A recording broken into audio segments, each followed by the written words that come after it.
Hello, welcome to the Science of Flat Earthers. So, I'm Scientist Mel. Here's me, and I'm kind of hanging out, waiting to see some people show up or not. So, I'm going to talk about the science of flat earthers today. Hello, I was a little bit late trying to get this set up, but that's alright. So, here we go. Flat earthers, science, this is me. So, some people are like, this is contradictory terms here, but it's important that we kind of understand why these people think this way, you know, because what the actual fuck, you know? So it's like, what is this about? So I'm going to talk to you today about flat earthers, the history of them, why they think the way that they do, and what are the possible situations. I didn't say it was science, but we need to understand why they think this way, right? So it's important to be able to understand the people, you know, that think this. So I'm going to talk today about what are flat earthers, what's going on with them for real. I mean, flat earthers, the earth is round. We know this because we have historical evidence. Yeah, they don't. So we're going to talk about kind of why they don't believe the facts. See, some people are like, what is going on? So the earth is round. So what's going on with these flat earthers? You know, delusional, conspiracy, mental illness. Is it a cult? So the earth is rectangle. Flat earthers and spherical earthers are spreading flash news. So what's going on with these flat earthers? So we're going to talk about some terms that might be associated with flat earthers. So we need to kind of understand what the modern history, because this is a relatively modern type of thought process. This isn't something that comes back from, you know, Aristotle and all them, because they kind of proved that the earth was round already. So we're going to talk about who started this way of thinking. And so we have Sam Robotham, I believe is his name. Sam Robotham is the guy who did this. It was all Photoshop fake. He started this mess in the 1800s. He published this book. This is the actual name of the book, Zetetic Astronomy, Earth, Not a Globe. That's the actual name of the book that he published, okay? So he published this book, and so he's like, the earth's not a globe. And so this is why he said the earth is not a globe. He looked at a 6-mile long drainage canal, and he said, I can see boats at the end. If I can see boats at the end, then that means the earth is flat. Now, how he achieved this particular thing was that he took a telescope and he lifted it about 8 inches off of the ground. Okay, so this is what he did. He said he held this telescope about 8 inches above the ground of the canal water. But the thing is that caused refraction, and it messed up the instruments. Okay, it messed up the measurements from the instrument. So there was refraction involved with that. And so, of course, you know, scientists at the time were like, you know, you kind of messed up your measurements there because you lifted it above and you allowed this refraction to happen. And so that's why you think the earth is flat, all right? So Robotham, he did this experiment. He's like, look, the earth is flat. So along came a really awesome scientist who's also considered a founder of modern biology, Alfred Russel Wallace. So Alfred Russel Wallace was like, this is mental. You know, what is going on? He was puzzled by flat earthers and this nonsense that Robotham was saying. He's like, what is this? So he regrets this decision, I have to say. That is well noted. And I'll post the links to his actual experiment so you too can enjoy it. He said, all right, I'm puzzled by this. So, there was an ad put out in a paper. Back in 1870, that's when we see Alfred Russel Wallace, is in the 1870s, and there was a 500 British gold pound bounty. It said, if you can prove that the earth is round, Robotham will give you 500 pounds. And he's like, easy money, right? So, Alfred Russel Wallace took up this particular ad, and he's like, I'm going to check this out. So, he disproved the flat earthers, only to find that they still insisted they were right, and they didn't give him 500 pounds. Here's his experiment. This was his very, very easy, you think telescope in 10 minutes, easy money, right? No, that's not what happened.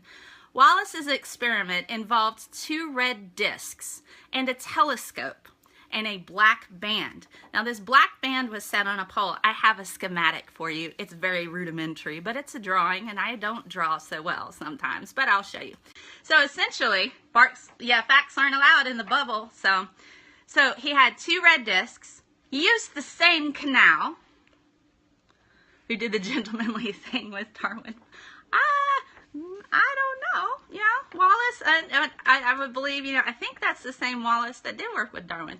So he had one 4-foot, he had one disc that was 4 foot lower, and the black band was the same height as the telescope. Now, they were all the same height as the telescope, all right? But one disc was 4 foot lower.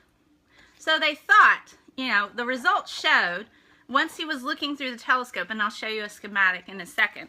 Once they were looking through the telescope, they saw that these discs, if the earth is round, they should be higher, okay? Even though they're all set at the same height, if the earth is round, they should be higher. So here's my drawing of what we got here. So he took this telescope. The telescope and the black pole and the discs are all on poles that are, now, bear in mind, I did not actually measure how tall these were. I drew them this morning. So I'm going to tell you, his experiment, the telescope was the same height as these discs, except this one was 4 foot lower. And here is the pole with the black band that's the same height as the telescope. So essentially what he was trying to prove is all of these, the top disc is the same height as the telescope. This is 4 foot lower. This is this black band that's the same height as the telescope here. Essentially, if the earth is flat, this top disc should be the same height as the telescope and the black band, right? So what he saw is that the discs were above the black band here while looking through the telescope. They still didn't believe him. The flat earthers did not believe him and insisted they were still right. So even after he set up a very basic experiment, they still didn't believe him. So now we're going to get into the psychology of why is it so important to be right. We have some cultural aspects to think about here. One, culture-driven thing is the need to be right. Being right is kind of mandated in our society, and it drives most of the acts of hatred. On falsifiable proposition, yes, for real. And then we look at the fact our educational system is rooted in what's right and wrong, not so much are you asking interesting questions, more than it is, that's the wrong answer, next. So we kind of, in being a former teacher, I see this. I try to encourage lots of questions. I also offered it in my classroom. Students don't ask interesting questions. It's all rooted in, am I right or wrong? I'm so afraid. Because being wrong leads to embarrassment. It does. And in our society, the first world is a competitive race. We have to be right. We have to be the best. We have to be the best at our job. We have to do this, which means we have to be right. Being wrong is seen as weakness. So that's one aspect. Are flat earthers delusional? No. Unfortunately, delusions, the definition of delusion is that only one person has this particular delusion unless it's associated with a mental illness. Like this is commonly seen with people who have this mental illness. It's not delusion if multiple people believe it. So it's not technically delusion if multiple people believe it. Are they a cult? Well, they're not a small group of people, but it's still strange, yes. So it does fit to that. So what are we looking at? Closest thing we got right now is conspiracy. This is the most likely form, and it's through what we call, it follows system justification. So I'm going to get into a little bit of that, what that means. So it's a political psychology dealing with self-interest, ethnocentrism, homophily, in-group bias, out-group out-group antipathy. I can't read my own writing sometimes. And then resistance and dominance is involved with the system justification. So let's pick this apart a little bit. We have what's called group justification involving flat earthers. So we have self-evidently true, eyes only. They're not going to trust anything else. So flat earthers have this group justification system where it's self-evidently true. They serve their own interests, all right? They develop ideologies for justification of their own system, all right? They're going to have preferences for their own kind. Yeah, a bit like anti-vaxxers. Same kind, and this follows similar with conspiracy theorists. So, hostile and prejudiced to others on the outside, and they're constantly conflict seeking. So, they're not looking for resolutions. They're looking for conflict because of the need to be right.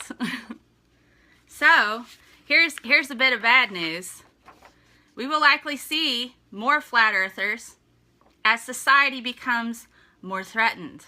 So, especially with the current administration, we do have lots of threatening things happening within our society and a lot of inter-societal turmoil, especially when it comes to marginalized groups. So we're going to see the rise of conspiracy theorists in general, not just flat earthers. And there's current research going on that associates societal problems with this influx of that sort of thing. The Antarctic Treaty Conspiracy, yeah, and the edge of the earth. So that's the downside to this, is that the more society becoming threatened of what people think it should be, we're going to see more conspiracy theorists in general, and that might include flat earthers, especially with the current war on science. That's just going to be part of it. So buckle up your seatbelts. We're going to have an interesting ride the next few years. Now, another thing, social belonging is powerful. So if you have somebody that is a flat earther and they come across other flat earthers, they're going to find some kind of fellowship within that because that's a human need. There is a need to belong, and we see this in various facets within our society. We see it in religion, we see it within groups, we see it amongst clubs, this sort of thing. There is a social belonging aspect that being a flat earther actually does satiate. So another not a conspiracy thing, but something else to think about. There's a really good book out by, I believe, a psychiatrist named Dr. Gold, who it's called Suspicious Minds, and he talks about two mental systems. We have a suspicious system, and we have a reflective system. So this kind of goes into an evolutionary aspect of where if we're in the woods and we hear a twig break, our first thought is, will it hurt me? So this is a primal fear thing that's regulated by what we call the amygdala. The amygdala works a lot with autonomic type of systems.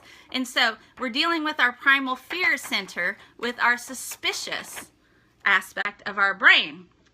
Our reflective is ruled by what we call our frontal lobe.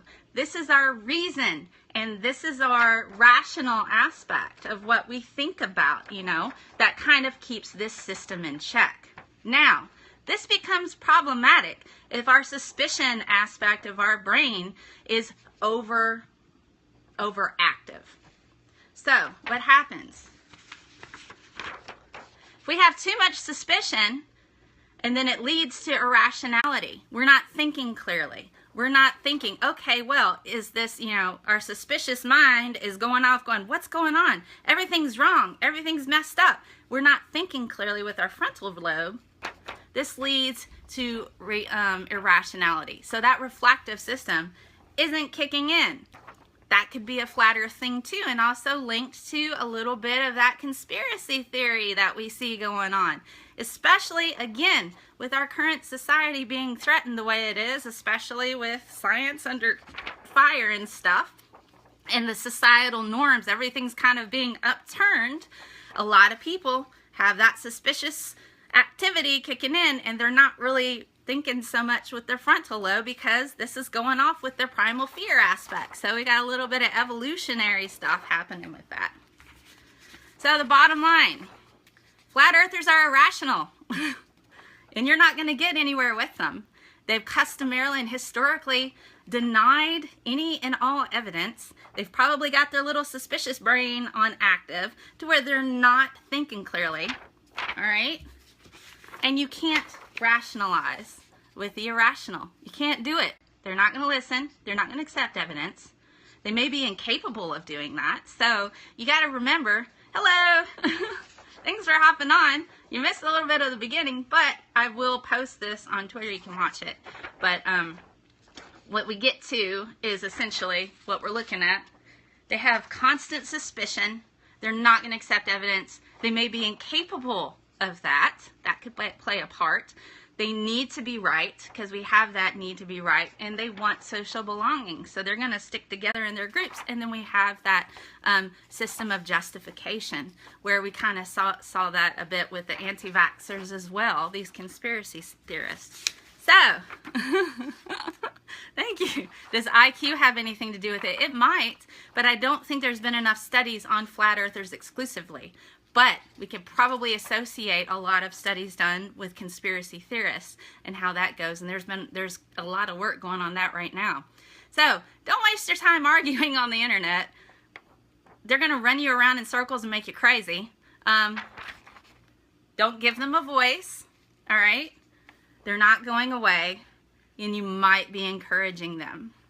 So if they think that they can talk to you, if they think that you'll listen to them, they'll continue to keep going and spew out all kinds of drivel and nonsense that make absolutely no sense whatsoever.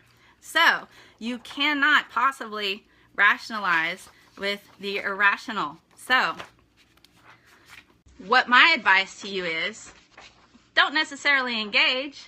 Promote correct science info. Because we are in a climate of science denying, it's important that you promote correct info. Check your sources and be positive, okay? Because you go in, we see a lot of that need to be right happens on our side too. And that's something we're all subjected to. We want to be correct, and it's embarrassing when we're wrong. And we have our own social belonging. Just make sure you're thinking. I've heard in isolation of their hypotheses are valid, but in the total evidence, yes. So, I mean, when they're trying to base it on just what they see, they don't trust outside sources. They don't. That's their suspicious brain kicking in. They're not thinking rationally. This part is probably overactive. So they may be incapable of accepting your evidence because of the fact that they're just not going to process it. That's an aspect to consider. So when I say the science of flat earthers, I don't mean they have actual proper science. I mean we probably need to understand a bit better as to why they think this way. So that has been the science of flat earthers, and I'm Scientist Mel. If you miss me here, I'm going to hop on Facebook in about 30 minutes. So you can interact with me there. And I do post my videos here on YouTube. So do you guys have any questions? Thank you. I hope you have a great day too. Yes. So if you missed the talk, I leave my Periscope videos up. You can watch it there. I also have a Facebook page where I go Facebook Live. And I give the same talk if you missed interacting with me here. You can do that there every Saturday. I always have a talk like this where you guys vote on the topic. I do a bit of research and I show you where to go if you want to learn more information. So where I got all my sources, I will post on my Twitter accounts where you can go and check out Wallace's experiment as well. The details, better figure drawings than what I did, but it's there. You can have a go, perform it at your own, in your own backyard or, you know, your own forest or woods and say, hey, look, you know, the Earth's round right here. And, you know, for fun. But I hope you guys enjoyed the talk. That was a lot of fun. Indirect communication works best than direct. Yes, that is very true. And I will say, from a personal aspect of having to deal with people who will not accept new information, there is a bit of science that talks about the inability to accept new information. And you tend to be a bit more defensive, and you're the more you push a person, the more they're not going to listen to you. There is actual science behind that. I used to teach high school in the Bible Belt, science, biology. And that's pretty interesting to encounter the cultural bias against that in an area where people are taught that evolution is wrong. Actual things I've heard is the devil planted the fossils. That's why evolution is wrong. So the way you have to kind of go about that is confirmational bias too. Yes. So the way you kind of have to go about that is to preserve their ego and say, you know what? Hey, I'm not here to, you know, tell you how to think. You know, I'm not here to tell you what to think. I'm here to teach you how to think.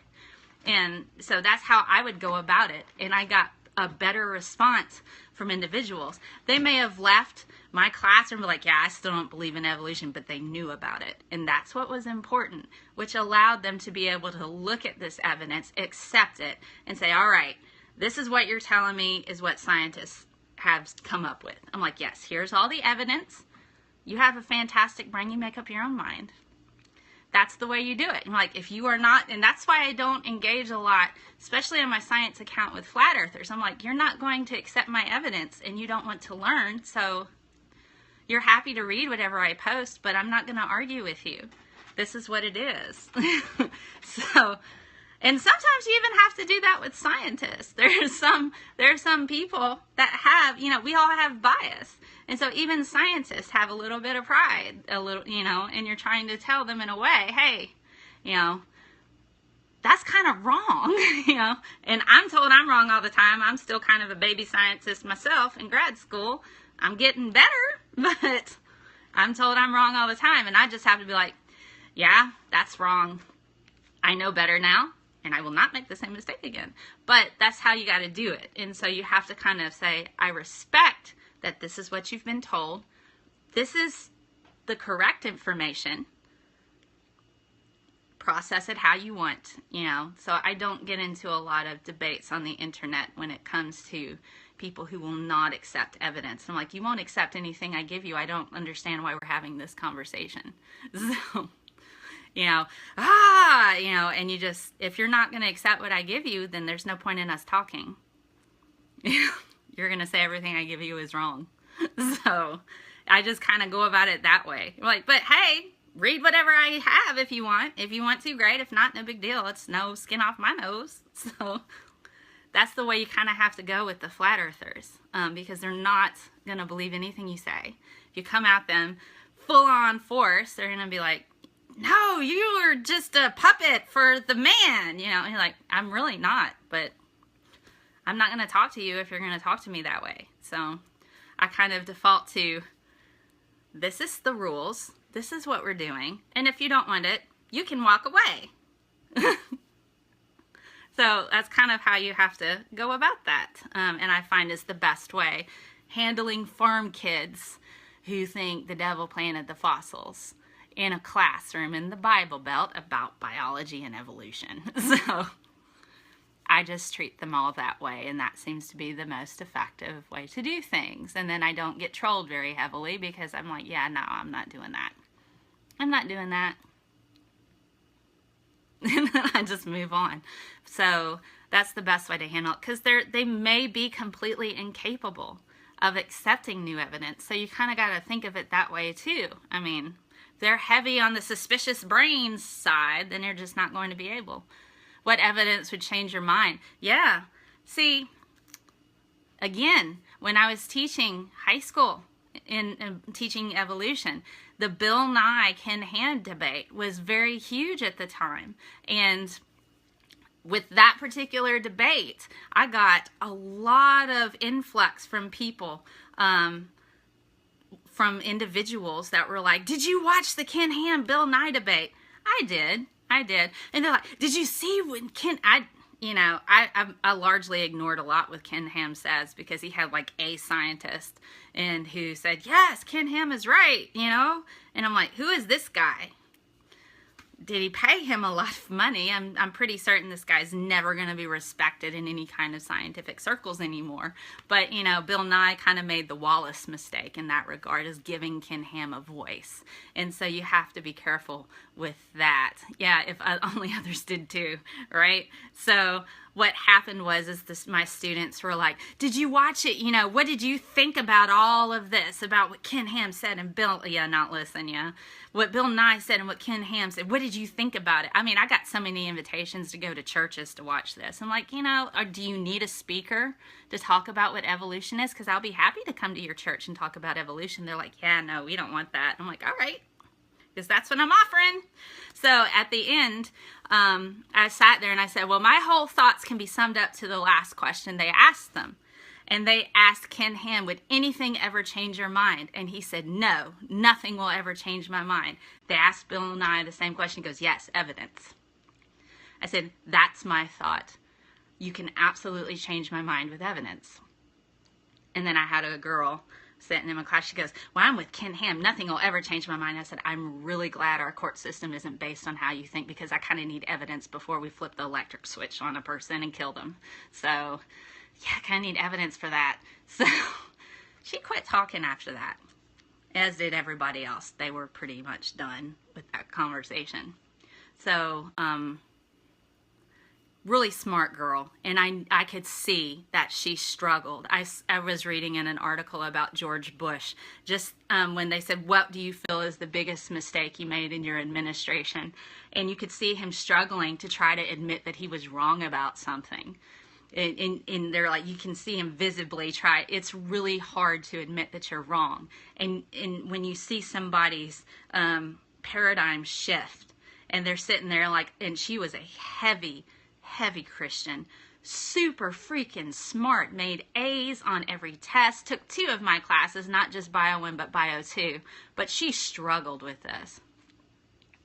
I might have changed young people's minds. That's where I kind of feel like, they're resistant to listening too. Yes, I feel a little bit guilty for leaving that school, because a lot of the students there, I really feel, did learn from me. I even taught biology too, and I taught it on almost like a college-based level. And so a lot of these kids were able to not only have me as a teacher for Bio 1, but they got me as Bio 2. They learned some organic chemistry. They learned a lot of different things there. And some of them were heavy fundamentalist type of Christians. And I could see they were so smart, and they were just struggling with, but I've been told this. And it's kind of sad to see that they can't bridge that you can accept both, because they were science had been demonized to them for so long.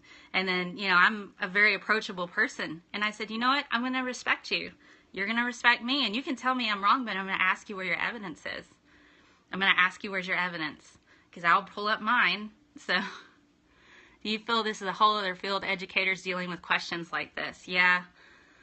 Oh, no, I hadn't taught any high school students who believed in astrology. But yeah, I think the problem we have with, coming from, and because I've written tests for the county, and I've actually helped other teachers. I've taught them how to teach genetics, for instance.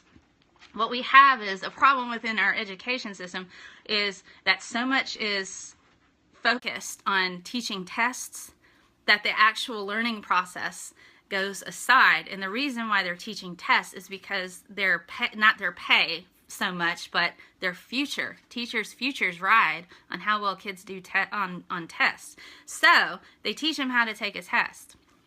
And a lot of them are standardized tests. They're trying to move towards more written. But even then, if these kids all of a sudden have been taught their entire lives how to take A, B, C, or D tests, and now they're saying, well, you have to now write out your answer. They weren't taught how to write. They weren't taught how to think. They weren't taught how to do any of these things. They were taught A, B, C, or D, or E sometimes is the answer. So they don't know how to actually express their knowledge in a paragraph form outside of an English class, because they get that in English class out here. So you run into a lot of problems with that, but you get a lot of educators, even here, that don't believe in evolution, but they have to teach it because it's one of the state standards. And so like, I don't believe any of this, when you're going, how can you be a science teacher and not believe in evolution? So I've worked for principals. There was one who interviewed me, and she asked me, she goes, how do you teach evolution? That was one of her questions. I said, well, I tell them it's not my job to teach them, to tell them what to think. It's my job to teach them how to think. I present the evidence and they make up their own minds. I'm a scientist. I don't go about any other way. I don't teach religion because I don't have a degree in it. Would you take your car? Would you bring me your car and have me fix it?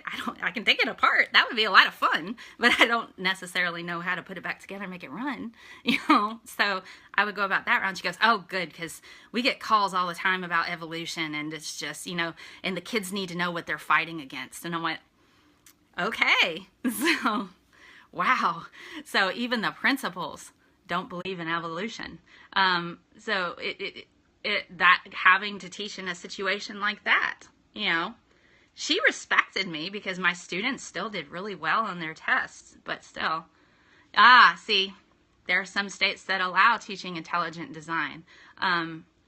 So that's always an option. And I would have students ask me that, and I would use the same thing. I don't have a degree in religion, although I know quite a bit about it. I took several classes in college on religion, and I've read all kinds of different books, including the Nag Hammadi, the Dead Sea Scrolls, the mystical books of Moses. I've read all kinds. I'm fully aware of religion, but I don't go that route, and I don't have a degree in it. Why would you want my opinion on something I'm not an expert in? So, and then they're like, that's true. I said, why don't you talk to your pastor about religion? I'm a scientist. I'm here to talk about science. Yes, I imagine you do.